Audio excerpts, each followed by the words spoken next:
ముందస్తు జాగ్రత్తలతో cancer దుష్ప్రభావాలను నివారించవచ్చునని, cancer రోగులు క్రమం తప్పకుండా చికిత్స తీసుకోవాలని వైద్యులు సూచిస్తున్నారు.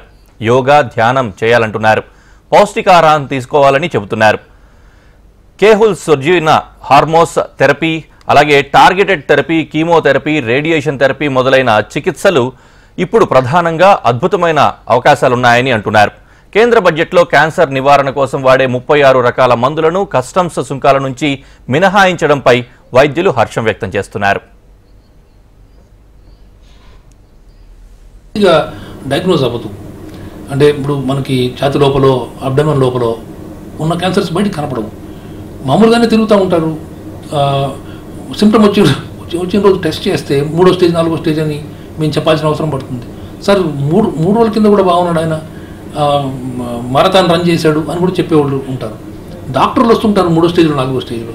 సో వాళ్ళకి తెలియని విషయం కాదు ఇది. కానీ సిమ్టమ్స్ ఉండవు.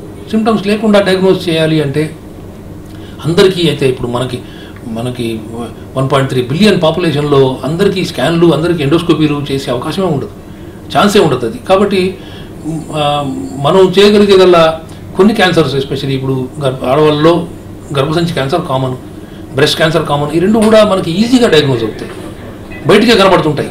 ఒట్టిగా ఒక డాక్టర్ చూస్తే చాలు, ఏదో దానికి ఎండోస్కోపీయో సిటీ స్కానో చేయాల్సిన అవసరం లేదు. అలాగే ఓరల్ క్యాన్సర్స్, మనకి టొబాకో చూవర్స్ వాళ్ళు ఉంటే నోట్లో టార్చర్ టెస్ట్ చూస్తే మనకి కనబడిపోతాయి. సో కామన్ క్యాన్సర్స్ అనమాట. మగవాళ్ళలో ఈ హెడ్ అండ్ నెక్ సంబంధించిన క్యాన్సర్స్, నోటి క్యాన్సర్లు, ఆడవాళ్ళలో సర్వైకల్ క్యాన్సర్, బ్రెస్ట్ క్యాన్సర్లు, ఇవన్నీ అట్లీస్ట్ ఈ 3 క్యాన్సర్లు ఈజీగా మనం ఏ టెస్టు, ఏ ల్యాబ్కి వెళ్ళకుండా ఒక డాక్టర్ కానీ ట్రైన్ టెక్నీషియన్ కానీ డయాగ్నోజ్ చేయగలిగే ప్రాబ్లమ్స్, వీటిని అట్లీస్ట్ మనం ప్రివెంట్ చేయాలి. సో మనం సర్వైకల్ క్యాన్సర్ గురించి మాట్లాడితే వ్యాక్సినేషన్ అనేది చాలా గొప్ప విషయం. కొన్ని పార్ట్స్లో ప్రపంచంలో ఏం చెప్తున్నారంటే 10 ఏళ్ల కింద వ్యాక్సినేషన్ చేసిన తర్వాత, 15 ఏళ్ల కింద వ్యాక్సినేషన్ చేసిన తర్వాత ఒక్కళ్ళకు కూడా చిన్న దేశాల్లో ఒక్కళ్ళు కూడా సర్వైకల్ క్యాన్సర్ రాలేదని. సో ఇంత గొప్ప వ్యాక్సిన్ మనకి అందుబాటులో ఉన్నప్పుడు మన దేశంలో ఇది వెస్ట్లో లాగా అంత కాస్ట్లీ కూడా కాదు.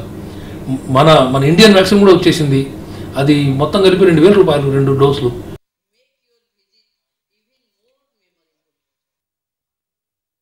కాళ్ళకు కానీ చేతులకు కానీ క్యాన్సర్ వస్తే దాని ట్రీట్మెంట్ చేస్తూ ఉంటాం అన్నమాట.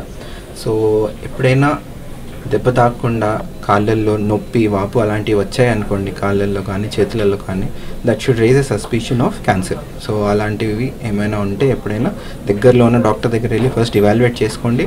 ఏదైనా క్యాన్సర్ వచ్చింది అని సందేహం వ్యక్తం చేస్తే ఆర్థోపెడిక్ ఆంకోసర్జన్ ఎవరున్నారో కనుక్కొని దగ్గరలో స్పెషలిస్ట్ని వెళ్ళి కలిస్తే దాని ప్రకారం ఇవాల్యుయేషన్ చేస్తామన్నమాట. సో ముందు ఎర్లియర్ డేస్లో మెజారిటీ ఆఫ్ ద కేసెస్ ఆంపిటేషన్లో గురయ్యేవి, అంటే కాళ్ళు కానీ చేయి కానీ తీసేసేవాళ్ళు.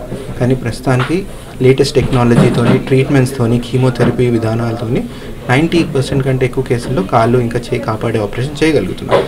So this is all thanks to the advances in the technology. So ఇప్పుడు జస్ట్ రీసెంట్గా వచ్చిన బడ్జెట్లో మనకి చాలా మెడికేషన్స్లో, కీమోథెరపీ డ్రగ్స్లో ఎక్సైజ్ డ్యూటీ కట్ చేసి అన్ని మెడికేషన్స్ కామన్ పబ్లిక్కి అందుబాటులో తెచ్చారు. సో అలానే government should try and encourage research for tumour processes.